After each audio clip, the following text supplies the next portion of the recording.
Hi, this is Anna. We've got a REPOST podcast for you today, episode 22 from 2016. This was recorded in a very similar time of the year because zucchini was going probably just about as berserk as it is this year, if not more so. So if you have too much zucchini and you don't know what to do with them, try one of these recipes. As I said, this episode is from 2016. We were using a different microphone system back then. Please excuse the sound quality.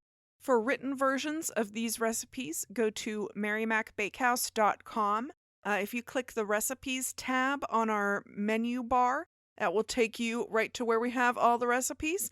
That will be going up tonight as well, so you'll be able to have a written recipe and downloadable recipe cards for an entire zucchini menu.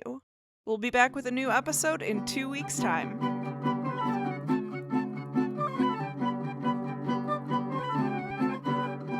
Hello and welcome to Chopped Zucchini. Actually, it's in the kitchen with Mary Mac, but today's episode we're calling Chopped Zucchini because we had this kind of discussion. The reason we're doing this episode is because we have more zucchini now than we had when we did the first episode about how much zucchini we had.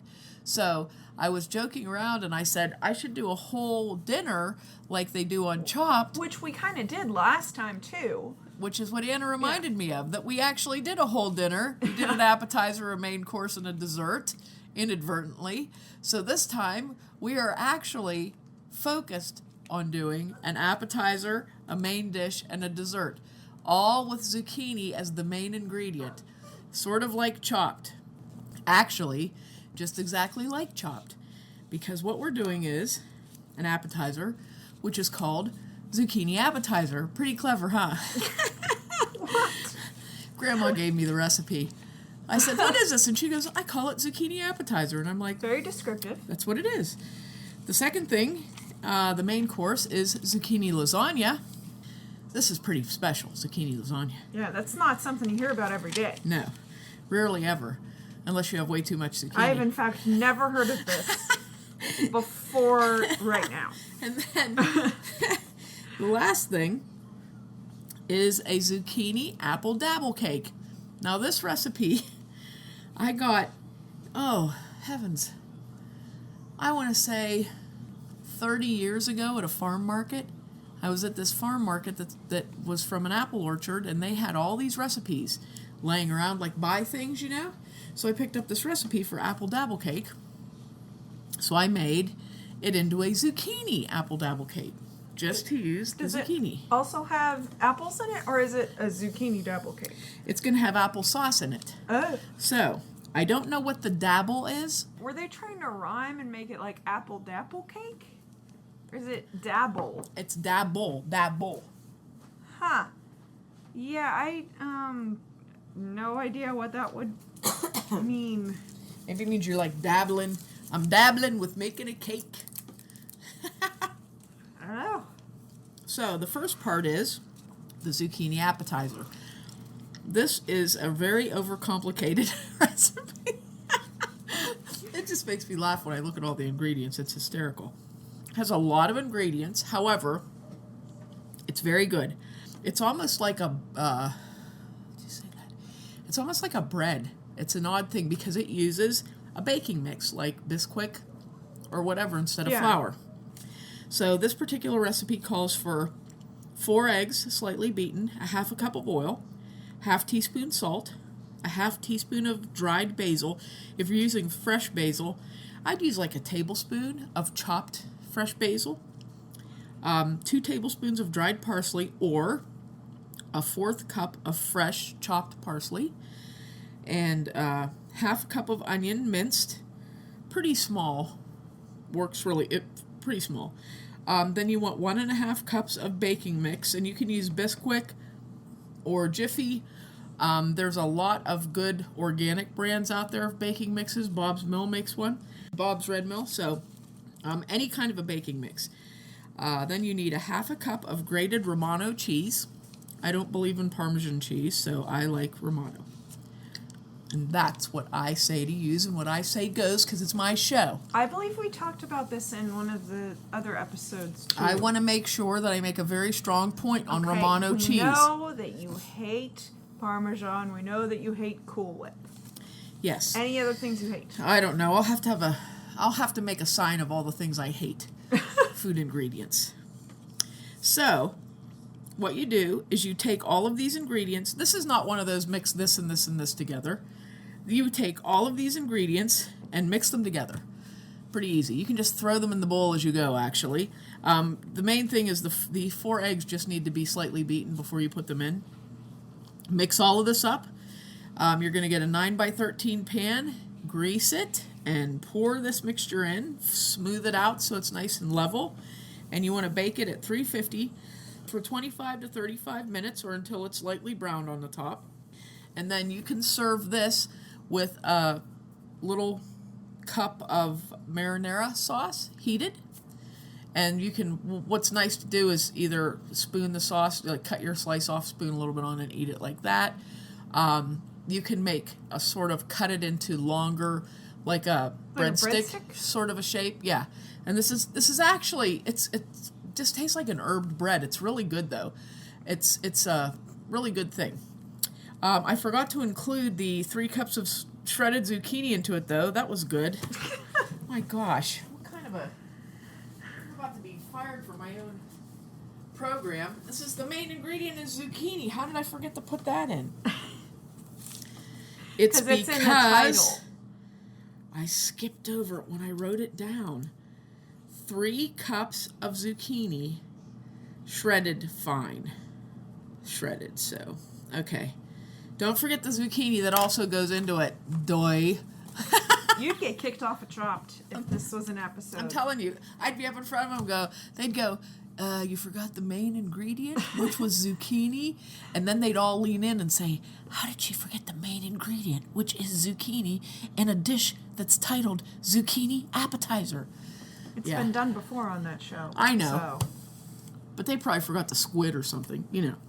Okay, now that we have our recipe fixed with the proper zucchini additive, like we said, this is a really good little thing. It makes a nice little herbed sort of a breadstick that you could serve with marinara sauce. Okay, and this is good. I'm not kidding. This is actually good. Next, we have zucchini lasagna. Now, on the last zucchini episode that we did, we're going to end up with 10 zucchini episodes. I can see it now. Just a summer of zucchini episodes. The last zucchini episode we did, we made zucchini rollatini, which I love to say. Zucchini rollatini. So, I just thought of who you sound like when you say that. Rosanna Dana. Zucchini rollatini. It does. The Roseanne comes out in me. Yeah. I love Rosanna Dana. We're going to use the same technique as we used on that. You're going to take a thinner zucchini, so we'll have less seeds in it. Clean it really well, cut each end off, and then slice it into narrow strips. And then, if you remember what we did, we put foil. We took a foil-lined baking sheet, spritzed it with olive oil, and then we laid the zucchini strips out on that and spritzed them with olive oil again and put them in the oven at 350 for, it wasn't very long, maybe 10 minutes, I think. Yeah. And just enough to soften them up a little bit. And then we took them out and cooled them. So for the zucchini lasagna, we're going to need about 15 strips of zucchini cut like that. And I'm guessing that we're probably going to need 3 zucchini. You should be able to get 5 usable strips out of each one. So that'll get rid of 3 zucchini for you. We've gotten rid of 2 We've got, let's see, this will be 3. That'll be 5. We've gotten rid of about 5 zucchini, so we're doing good so far. If you don't let them get too big. I have a zucchini here that's the size of a small dog. So it's a big zucchini. Yeah. It's even got legs. So we're going to prep those zucchini strips first so they have time to cool. While those are cooling, this is what we're going to do. I'm going to teach you the secrets of making a real Italian lasagna that is not made with zucchini noodles, but this is the cheese part of the lasagna. Is this the Aunt Rachel approved lasagna? Yes, this is the non-American way of making lasagna. She says the non-white people way, but she's white, so She told me, don't do it the way the Americans do. That's what she told me. Don't do it the way the Americans do. And I said, well, you're an American. And she goes, you know what I mean. She's adorable. Oh, but anyway, so this is the funny. real Italian way of making the cheese filling for your lasagna. The secret is dry ricotta. Dry ricotta generally comes in a loaf, and it is generally found in either your deli or your specialty cheese section of the grocery store. And most stores sell this because it's the sort of thing that a small dairy would make locally. So almost everywhere I've ever been has it, but a lot of people don't know about it because it's the Italian secret, okay? So you want a loaf of dry ricotta, and you're going to want that to be 1.5 to 2 pounds of dry ricotta. And That's a lot of cheese. it seems like it, but it isn't, because you're making a lasagna, so it's going to be layered up in it. Yeah. And also, ricotta is really good. Dry ricotta is really good, so you're going to find yourself eating it. I mean, you can just slice this off and eat it. It's delicious. The ricotta that comes in a container that's very wet, you don't want to eat that. It's like cottage cheese, and it doesn't produce as good of a lasagna. So if you already make lasagna and I've insulted you, I apologize in advance. But it is our way. Insult people, tell them the Italian way of cooking. Yes. That is our way. That is our way. So you're going to need 1.5 to 2 pounds of dry ricotta. You need 1 pound of shredded provolone cheese. I don't like mozzarella either. I mean, I'll use mozzarella, okay? I don't despise it like I do Parmesan cheese. However, I don't like it as well as provolone, and provolone works much better. And you also want 1 cup of grated Romano cheese. We all know how I feel about that. And those are your 3 cheeses there. And you're going to take those cheeses and break them up and mix them together with your fingers, not a spoon. You got to feel it. You got to feel the food. Mix them up. And then to that, that's already mixed up, that cheese, you're going to add a 1/4 teaspoon of granulated garlic, 1/2 teaspoon of dried basil, a dash of salt, and a dash of pepper. Mix it up a little bit more. And then you're going to add 2 eggs to that and mix those eggs in real well. This part you can use a spoon. I allow. Okay? So mix that I up. don't want to mix that up. Okay, so you have that all mixed up. And then you're going to have a nice sauce to use with this. I am not opposed to jarred sauces because they're very good anymore. So get your favorite jarred pasta sauce that you love. There's a few brands that I love a lot. Prego I love a lot. Prego traditional that doesn't have anything else in it is very good. There's a brand called Mids, which is made in the Akron area from a restaurant over there. It's a very good sauce. So there's a few sauces around that I'm sure people like, but just get the one you like the best. So now you're going to get a zucchini pan. A zucchini pan is a foil pan that you can throw away when you're done with your zucchini. This is the most brilliant invention ever invented anywhere, because it's very hard to wash a pan that's had lasagna put in it. That's very true. So if you can get the disposable foil lasagna pan, and you're going to take, you can grease it or wipe it with olive oil, coat the inside of your pan. Then you're going to lay 4 or 5 strips of zucchini down on the bottom of your pan. Oh, wait, no, stop. After you oil it, boy, I'm having a heck of a time with my order. After you oil it, you're going to coat the bottom of the pan with your pasta sauce. Then you're going to lay down 4 or 5 pieces of zucchini strips. On top of the zucchini strips, you're going to crumble half of your cheese mixture. So, because we're going to get 2 layers out of this. So you're going to half of your ricotta cheese mixture, crumble that all over the top of the zucchini strips that you've laid down. Cover that with sauce. 5 strips of zucchini on top of that. That's your noodles again. Another layer of ricotta on top of that. Sauce. Another layer of the zucchini. and that's your top. And I always like to take, when you put that top layer, if you're using lasagna noodles, same thing. Gently press that with your hands to make sure that everything is, Smushed down a little bit.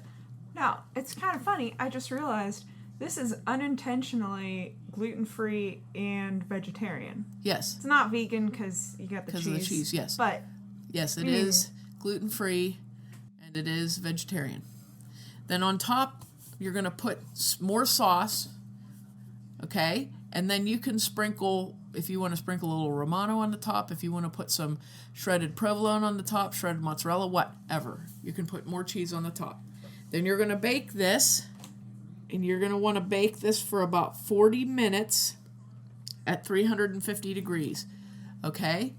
You'll know it's done when you can take a reasonably, like a paring knife or something, and very carefully, gently press on the zucchini and the knife goes through. You don't want to press too much because it'll go right through the bottom of that pan. So be thinking when you're doing this step. But you're going to just take your knife and press right down into it, and that's how you can tell if it's done. And when you get it out of the oven, you want to let this sit for about 15 minutes before you cut it, because you want to let it cool enough that it really solidifies together. And you slice that, and you've got your delicious zucchini lasagna. You've now used up 5 zucchini. We are now going to use up 2 more zucchini in the 2 more zucchini in the dessert. This dessert is of course, zucchini apple dabble cake. And this is actually a really good cake. It doesn't have an icing, but it has this topping. And I'd just like to say before I start, I made this cake wrong for about 20 years because I was reading the recipe, and I inadvertently thought the word boil was the word broil. That is so a big as I difference. go through this recipe, remember my mistake, and then one day I was looking at the recipe card and I went, oh my gosh, it says boil. So I had been making it wrong for about 20 years, but we actually liked it broiled, so we which is really hysterical. But we liked it broiled, so there's 2 ways to do this. You can either do it the wrong way and broil it, or the right way and have sort of a caramel topping on it. I'll tell you both ways, but in the recipe card, you're only going to get the correct way, okay? Yeah. So this particular cake calls for 1.5 cups of sugar, 1/2 cup of canola oil, 1/2 cup of applesauce, 3 eggs, 2 teaspoons of vanilla, 3 cups of flour, just regular flour, 1 teaspoon of salt, 1 teaspoon of baking soda, 2 teaspoons of cinnamon, and 4 cups of peeled, seeded, and chopped zucchini. So what you're going to do with your zucchini is take it and cut it in half, scoop all the seeds out, strip that outer skin off, and cut it into little chunks as though it were little chunks of apple, okay? Not little slices, but chunks, so that there's kind of a, you can kind of see it. Like about a centimeter cube or smaller? Half inch centimeter is good. And this is another one of those lovely, fabulous cakes where you just throw all the ingredients together and mix it up. Okay, so you stir all this up, and you pour the ingredients mixed into a greased 9x13 pan, and you're going to bake at 350 degrees for 30 to 40 minutes. And this cake gets a real nice browned finish on it when it's done. You can test it with a toothpick like a normal cake, or push down the middle with your finger and see. So 30 to 40 minutes, it should be done. Now, in the meantime, while your cake is baking, you're going to combine 1 cup of brown sugar, a 1/4 cup of cream. It can be heavy cream, whipping cream, or half and half, and 1 stick of butter. Now, you put that in a pan, and you're going to put it on the stove, melt the butter, mix it all up, melt it, and you're going to bring that to a boil for 4 minutes, and that makes almost like caramel, okay? When your cake is done, you're going to take that mixture, that caramel mixture, when your cake is done out of the oven, pull it out of the oven, you're going to pour that caramel over the top of it, and then put it back into the oven for about 5 minutes. Now, the incorrect way to do it, which is also very delicious, is you take a cup of brown sugar, a fourth cup of cream, and a stick of butter and put them into a saucepan and just melt them, okay? So it's actually just liquid, but it's not thick. It's melted butter with brown sugar dissolved into it and cream mixed in it. And it's very runny. So when your cake is done, you're going to pour your runny mixture over the top of it. It's going to suck all down into the cake, and you're going to put it under the broiler for about 5 minutes. And what this does,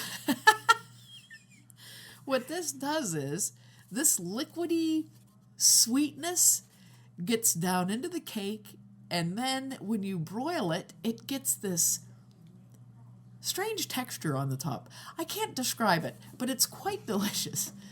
The wrong way actually is very good. But that is it. Then you're going to take your cake out and let it cool completely and cut it up and eat it, and it is very delicious. So that's our episode of chopped zucchini.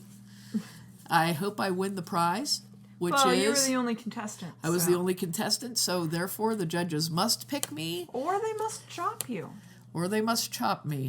This could be a Judge John Hodgman episode. Should they pick me or chop me? John Hodgman would chop me, I'm fairly certain. So, because I botched the very first recipe by forgetting to put the zucchini in. Yeah. He would chop me right out. Boom. First round eliminated. I could hear him saying, "Sorry, solo contestant, you have been chopped." Oh dear. Well, I hope you enjoy this second zucchini episode, or the It's Still Zucchini Time episode, or the Chopped Zucchini episode, whichever one of those titles you prefer. Zucchini, 2 out of possibly 1,000. Let me know if you try something, and we will again, as we said before, we're getting recipe cards together to put on our website that you can print out, save, store, have tattooed on your calf, whatever you want to do. I mean, they are pretty nice. They are. I They're can't really recommend getting one tattooed.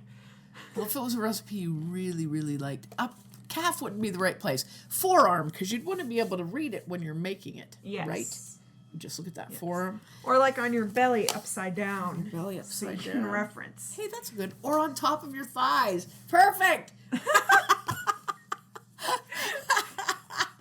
Well, Have that on one side and a zucchini size chart on the other. there you go. Zucchini size chart. We should make a zucchini size chart. This zucchini is right out. We actually have the zucchini that would be right out in our possession It is actually currently. the size of a thigh. So that would be a big tattoo. Oh, that's beautiful. Well, thanks for listening if you did. And if you didn't, too bad for you.